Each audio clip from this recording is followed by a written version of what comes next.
parang napagod ka na rin din. Hindi, Napagod. sa totoo lang. Ba? Ito yung mga, ito Wala, mga, nalulungkot na ako kasi hindi na kami magkasama. Mo, ilabas mo yung totoo. Magpakatotoo tayo. okay, game. Huwag peke. Game. Go. Sige, simula. Bakit ka nawala? Bakit ka nawala? Nawala ako kasi... Simula nung una nating problema. Kwento mo. Huwag mo ikwento yung kung ano yung dahilan na kasalanan mo kasi ayoko rin banggitin. Teka, kailan mo siya nawala? Anong date o ano? Yan. December 19 after Christmas party, hindi na siya umuwi. O, asa kayo December 19? Hindi. Bakit? Basta ako, may problema kami ni Pacboy. Okay, ayoko naman banggitin kung ano man yung ginawa nito. Kaya kung mapapansin nyo, puro bash ako sa social media na hindi ko sinasagot. Naglabas lang ako na, oh, may boyfriend na ako. Naglabas lang ako ng ganun. Wala eh.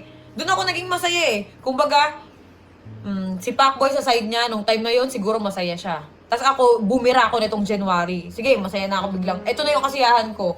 Ikaw kasi ang problema sa'yo, hindi ka nagpapakita sa social media. Yun lang yung problema. Hindi ka nagsasalita. Kaya iniisip nila, depressed ka dahil sa akin. Dahil dun sa nangyari sa amin ni Tapang, kailan lang naman pumasok siya. Kaya nga. Pero, actually, mga idol, kasalanan ko naman din talaga. Kasi nung mga time na kailangan niya ako, yun na nga, yung nasa ospital siya. Wala ako nun. Halos inumaga na ako pauwi nun. Pero, ang totoo nun, kahit nagalit siya kasi yung time na nasa ospital siya, walang kasama yung bata dito sa bahay. Oo, hindi, huwag natin ano yan. Hindi reason, yung sa pagbo-boyfriend mo naman, hindi reason yung mga kasalanan mo na dahil nawala ka nung New Year, hindi yun. Teka lang ah. Okay, yung mga nangyari noon na sobrang stress na ako, na-stress na talaga ako na hindi ko na nakayanan, hindi na nakayanan ng mental health ko talaga na lagi ako na hospital, di ba? Yung time na yon, yun na yung nagkaka-problema kami ni Pacboy na. Actually, mahal namin ng isa't isa. Pero, walang kami. Kumbaga, ayaw lang namin pangunahan yung panahon siguro. So, parang tingin namin, nagkakapaan pa kami ng ugali. Tingin ko, may naantay siya na gawin ko para mapulpil siya na sige, okay na to. Teka lang, maano? Basta yun. Nasabi ko na. Maano? Pulpil. Yun. Ano yung pulpil? Mapunan. Mapunan. Pulpil. Kumbaga, kunyari, parang may inaantay siya na bagay na i-improve ko sa akin. Pero tingin niya, hindi pa niya nakikita. So, parang, gano'n. So, waiting tayo doon hanggang dumating tayo sa point na hindi na kami magkasundo. Actually, may mga away kami na tago. May away din naman kami na nakikita niyo.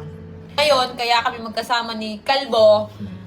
Yan, kasi para ayoko nakikita siya na ganyan, na parang nahihirapan. Kasi nung hindi na siya nagpapakita, eto ha, lilinawin ko lang, nung hindi na siya nagpapakita, wala pa si Tapang noon. Wala pa sa buhay ko. Kumbaga, ayun nga, akala ko hindi na siya magpapakita, hindi siya magpaparamdam sa akin kasi ayaw mo nang umuwi, wala naman akong ginawa. Kung siguro, kasi masungit ako minsan sobrang strict ako sa bahay, di ba? Kaya siguro nagkaganon din to si Pacboy. Pero yung may bagay kasi siya na hindi niya talaga maiwasan. Kaya sa utak ko parang sakit-sakit na parang ano bang kulang, ano bang kailangan kong gawin para itigil mo yung ganitong bagay. Parang, ayun, napagod na ako na parang yung binibigay kong love, hindi worth it. Yung binibigay kong payo, hindi tumatalab. Hindi ko na alam gagawin ko. Ngayon, may dumating sa buhay ko na parang, ay sige, subukan ko. Okay. Yun. Pero yung pagmamahal ko kay Pacboy, hindi nawawala yung bilang pamilya. Pero hindi mo naman ginamit talaga si Pacboy. Kasi marami sabi, ginamit mo na si Pacboy, nagpaka-famous ka lang daw after nun. Eto ha, After mo mag 4 million, parang hindi mo na si Pacboy sa hindi ko kasalanan kung dumami yung followers. Pero nung una pa lang, nung nakilala ko si Pacboy, nagbablog na ako. Sa YouTube ako noon. 'Di ba? Nung nag-collab kami ni Pacboy, nung nasa inyo siya, pumunta ka dito, 'di ba? Hindi natin expect na puputok yung vlog natin. Kwento Masyado natin ako lahat. naging masyado ako naging kampante. Yan. Siguro siguro pakiramdam ko, parang tumaas ako, lumaki ulo ko, gano'n. Pakiramdam ko parang, ay hindi ako iiwan nito, gano'n. Kumbaga, parang kayang-kaya kong kontrolin lang. Tapos lagi mo pa akong tinatakot na, aalis ako dito. Lagi mo akong Yan, ginaganon. guys. Guys, yun yung totoo. Lagi mo akong tinatakot na, aalis ako dito. Kasi mabunga nga ako kapag ka nakakita ako ng yung pagpasaway siya, mabaingay ako eh. Kasi siguro na narindi rin. Siguro hindi ko yung mga panahon na yon, hindi ko pinahalagahan yung pagmamahal na ito. Yumabang ako. Kumbaga, Hindi kayo mabang na yung mamayabang ka, ganito ka. Hindi ka ganun. Kumbaga, naging kampante ka lang. Na, hindi ako iiwan nito. Parang ganun. Hindi ako bibitawan nito. Kabisado mo na ako eh. Parang isang suyo ko lang dito. Ganun. Yun, masyado ka naging kampante. siguro kung inayos ko, kung siguro yung mga panahon na yon, yung problema namin na yun, kung siguro inintindi ko siya, and then siya naman nung time na wala ako, ang naging comfort zone niya is yung nandun siya sa Cebu, and siguro si Boy Tapang yun nandun that time, na-stress siya sa akin, and tingin ko napagod na rin siya. Naiintindi. Paulit-ulit ka naman Yun na, napagod. napagod na siya. Napagod ka na rin. Kasi tumakbo kayo. Parang napagod ka na rin din. Hindi, Napagod. sa totoo lang. Pagod. Sa totoo nung nakita ko yung live nito. Kasi hindi ako nagkulang eh.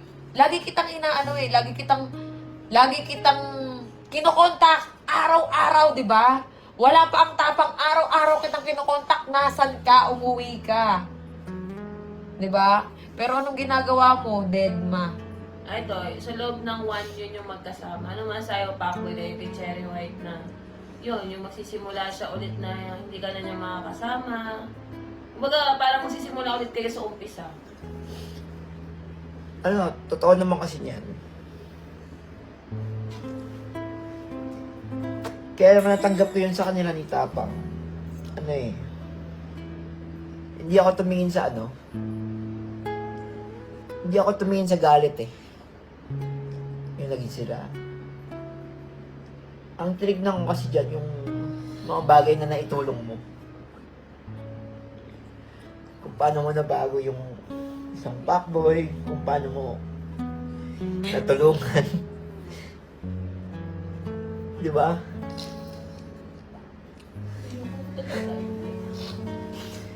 Hindi, yun yung tumingin ako sa hindi ako tumingin sa galit ko. Tumingin ako sa mga bagay na naitulong niya sa akin, sa kung paano niya ako binago. Teka lang, lilinawin ko lang tag dito, lovely. Yung mga vlog namin, sinasabi yung ginamit si Pacboy, nung nawalan siya ng page, yung mga video niya na ginagawa ko, yung mga content sa akin niya ina-upload sa page ko. Kaya guys, Ako pa nag-e-edit nun sa sobrang tamad mo. Alam mo yan. kaya nga, Todo trabaho ako. kaya itong mga oras na to, Wala, nalulungkot na ako kasi hindi na kami magkasama. Iyak ang utang ina niyo. masakit guys, pero kailangan natin tanggapin kasi tutusin, walang problema itong tao na to. Sobrang bait nito. Sobrang bait. Hindi niya ako ginamit. Tinulungan niya ako tinulungan niya ako mag-grow. Yun. Pero Hindi, lang nasabihin ko lang na kaya ako kinausap si Pacboy ngayon. Kasi ito ko ngayon eh. Ayokong to si Kalbo na lugmok. Nakita ko na siya, na stress. Ganyan. Ayoko na makita siyang walang-wala, ganun. Di ba, pangako ko sa'yo noon na aayusin ko yung buhay mo? Diba? Tulungan mo rin yung sarili mo. Itigil mo kung ano yung dapat mong itigil. Tulungan mo kasi yung sarili mo. Hindi ano. Kasi hindi ko na alam kung paano pag kumakaawa gagawin ko sa'yo eh. Bugbog sarado ka na nga, wala pa rin epekto eh. Diba? Sila Norbin, di yan nagkulang din sa'yo. Ang bait nila sa'yo. Sobra. Oo, hindi yan nagkulang sa'yo. Seryoso.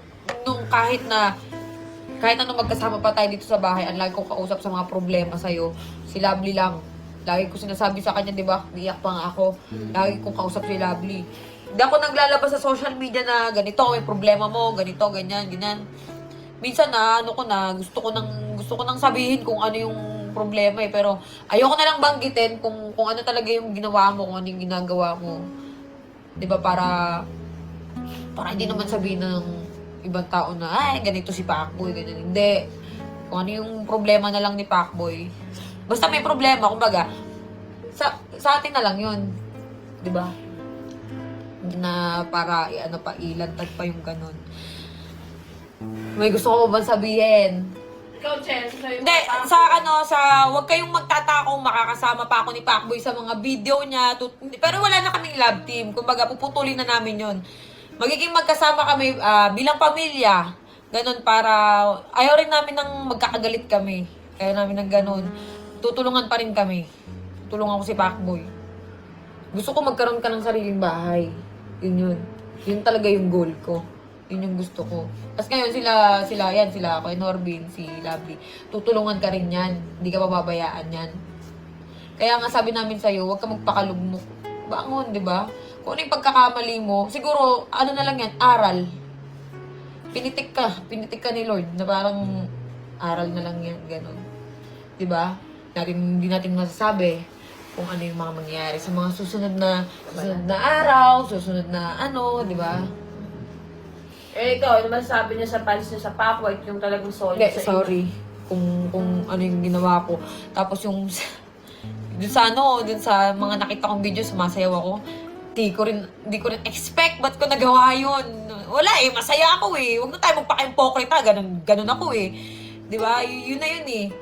Kumbaga, naging masaya ako. Siguro sa sobrang saya ko, hindi ko na namalayan na ang pangit na pala ng tingin ng tao sa akin. Yan, wala eh. Yun eh. Ngayon ko lang ulit kasi naramdaman yung ganun. sobrang saya. Yung sobrang saya, oo. Nandun talaga yung saya. Masaya talaga ako. Payo ko naman kay Pacboy, kung meron mang dadating, huwag ka muna magmadali. Ako kasi, hindi ko alam kung nagmadali ba ako. Hindi ko alam. Masaya ako eh. Basta masaya ka. Basta masaya ka. Yung tunay na saya yung hanapin mo. Yun. Kapag may dumating na ganun, go mo lang. Dati ko pa sinasabi sa'yo, di ba? Dati pa kami nag-uusap niyan last year. Na pag nagka-girlfriend ka, siguro nung bago ako ma-birthday, mapapansin nila parang wala na lang. Sabi ko sa kanya rin, sabi ko rin sa'yo na kung magkaka-girlfriend ka sabi ko sa kanya, kung magkaka-girlfriend ka, yung talagang, hindi yung send Gcash, wag ganon. Wag ganon. Dapat, hindi kaya nga, wag ganon. Dapat yung ikaw yung bibihisan. O, ito, pagkakatanong ko, Pacboy, babangon ka na ulit, magbablog ka na ba? Magbablog na to. Papahinga lang to. Papahinga lang ng konti. Pahinga lang siya ng bawi-bawi muna. Tapos magbablog ka na ulit. Diba? So, may chance ba mag-meet si Boy Tapang sa si Pacboy? Hindi mo nasa ngayon yan. Hindi, ikaw ba? Hindi, di ba? Kilala ko to. Hindi to. So, signing off na ba ang Pacboy? Oo. Kumbaga parang ako, nalulungkot ako. Pero gusto ko na rin kasi magpakatotoo. Nahihirapan din ako dun sa ginagawa natin. Na pag nag-vlog tayo, wala nang feelings, hindi katulad noon eh. Hindi katulad noon eh. Na pag nag-vlog tayo, pag nag-vlog tayo, na itong mga nakaraan, pagkatapos ng video, wala na. Higa na, edit na ako. Yung ganun. Diba? Mas maganda yung totoo. Yung totoo. Pero si Pacboy, pwede pang dumalaw dito kung sakali. Ay, oo, hindi. Kasi love na love niya si Mikey. Oo, si Pacboy, hindi ko to pipigilan pumunta dito sa bahay kasi naging pamilya ko na to. Mahal na mahal nito yung anak ko. Hindi kita pipigilan pagdating dyan kay Mikey. Tsaka mahal siya ng anak ko. Diba? Yun lang. Hindi kasi ang nangyayari kasi nakakatakbo kay Pacboy sa totoo lang. Kung may problema siya, safe siya tumatakbo. Eh kami naman tong dito lang. Bukas naman yung gate. Hindi, kasi- Sarado mo lang pag bumalik. Eh kasi yung point ko doon, hindi ako tumatakbo sa inyo. Kasi andun pa rin yung yung hiya. Ba't maiiyak ka? Nahiya ako sa part na pakiramdam ko iniwan ko kayo that time. Hindi, hinayaan ka lang na yung mag-grow kasi hindi ka naman papabayaan doon kung hindi ko nakikita nag-grow ka kay Cherry White eh. Noong una talaga, doubt talaga ako kay Cherry White noon. Di ba? Alam mo yon. Pero nung nakita namin si Paco yung maayos yung buhay, gumaganda yung pananamit niya, yung parang, hindi na siya parang sidekick lang ni Norby. Kumbaga, nakikilala siya sa ibang character. Doon ko na talaga na si Cherry White na mabuti talaga yung hangarin niya kay Pacboy. So, Hindi, tsaka malaki talaga respeto ko kay Pacboy. Alam niya yan. Alam niya yan. Alam niya, ang laki ng respeto ko dyan. So, kaya hindi ako nagsasalita gano'n sa mga interview, yung mga vlog. Kasi nga, kaya ako talaga kausap ni Cherry White sa mga problema niya kay Pacboy. Yun, nagbibigay kami ng advice. So, kaya nagpunta kami mag-asawa dito, sinama namin si Pacboy para nga may closure. Kumbaga, maliwanagan yung mga fans niyo. Kasi nga, ikaw nababash ka, kilala naman kita, prank ka tao. Si Pacboy, mabait din naman. So, sabi ko nga kay Norby, meron na sila isang bagay na hindi nila napagkasunduan. Kaya, gano'n nangyari. Hindi, alam nyo totoo lang Pacboy, ano sinasabi ko sa'yo? Wala pang tapang. Noon pa lang na parang suko na ako, Pacboy, ayoko nang mag-vlog, stress na ako. Di ba? Gusto ko nang huminto noon talaga. Alam mo yan? Kasi nga sobrang sakit mo sa ulo. Hindi ko na talaga alam kung paano kita bibigilan. Gusto ko na talaga huminto. Pero parang sinasabi na, ay, andito pa yung opportunity. Sige lang. Na parang, sige, bangon pa. Parang hindi na kinakaya ng utak ko. Kaya nung nakaraan, sunod-sunod na yung nangyayari. Parang nawawalan na ako ng pag-asa, ganun. Eto nga, parang, ay nga, bigla na lang ako sumaya ng ganun kabilis. Mga taong kumausap sa akin. Baga, ano na yan, way na yan siguro ni Lord. Na sabi nga, pinagtagpo kayo pero hindi tinadhana. So, yun na yan. Ikaw, bitanong mo, ikaw, Bes, babalik ka na ba ako? Baga, Kung tatanong si Pacboy, ikaw Pacboy, tanggap mo naman kung ano yung maging desisyon ng dalawa ni Cherry White. Oo, tanggap ko naman at alam ko naman na lahat mali ko naman talaga lahat yun. hindi mo naman di man. Hindi, actually, wala naman talaga siya sa point na yan Actually mo, ina-actually mo pa Di ba? Hindi, wala ka talaga sa, sa kalinalagyan mo na yan ngayon. Kung ginawa ko sana ng kung itinama ko sana yung mga pagkakamali. Pero, syempre, yun nga, sinasabi ko kanina, siguro napagod ako, intindihin ka, at ikaw ay napagod. Teka lang, may comment pa. Inagaw daw ako sa'yo. Hindi po niya ako inagaw. Ay, hindi po siya inagaw sa akin. Kasi, wala naman talagang kami. Yun ang totoo. Ang sakit. Hindi, wala silang label pero nagmamahalan silang dalawa. Yun. Inalaman yung isa't isa nung wala kaming ganon dahil ayaw namin pangunahan yung panahon. Hindi, Pacboy, ito. Ano masabi mo? Ito na yung last na... Ito ba yung last video natin? Hindi. Hindi, magiging ano pa rin tayo. Hindi ko masasabi. Magiging magkasama tayo sa video pero hindi na katulad noon. Okay, tulungan natin si Pacboy. Yes. Oo, tutulungan ko yan si Pacboy. Okay lang Hindi ko bebigay ang pera mo. Beten ko talaga. Kahit ano mangyari, ay dele ko talaga ibigay. Yeah, okay na naman. Ayun, gusto ko lang mag-message din siyempre sa, kay Boy Tapang na thank you kasi nandiyan ka ng mga panahong wala ako. Nandiyan ka ng mga panahong malungkot siya. And maraming salamat kasi dahil nakita ko na kung gaano siya kasaya nung mga panahong wala ako at kailangan niya ako. Ano yung Ayun sinasabi mo? nga, thank you sa'yo. Kay Mike ito si Ako na pala kay Cherry, Pacboy. Hindi, Yun, sa inyo, Eh, si Boy Tapo ko na, si Boy Tapo ko. Kunyari ako si Boy Tapang, sasabihin mo kay Boy Tapang. yun, stay in love always, and Tumingin kay Boy Tapang, ay si Boy Tapo ko. magtapang, yun, thank you Oh, ano sa'yo. masabi mo kay Boy Tapang? Yun, thank you sa'yo kasi dahil nung mga panahong malungkot siya, nandiyan ka para i-comfort mo siya. And di mo siya iniwan ng mga panahon na yon na stress siya sa akin. At Ang funny syempre, natin. yun, stay in love and focus lang sa goal nyo. Yan, bahalan kayong dalawa. Sige, minsan, dalaw ka sa Cebu para pakita mo kami ni Chire. Oh, sige. Pero baka hindi na rin siguro.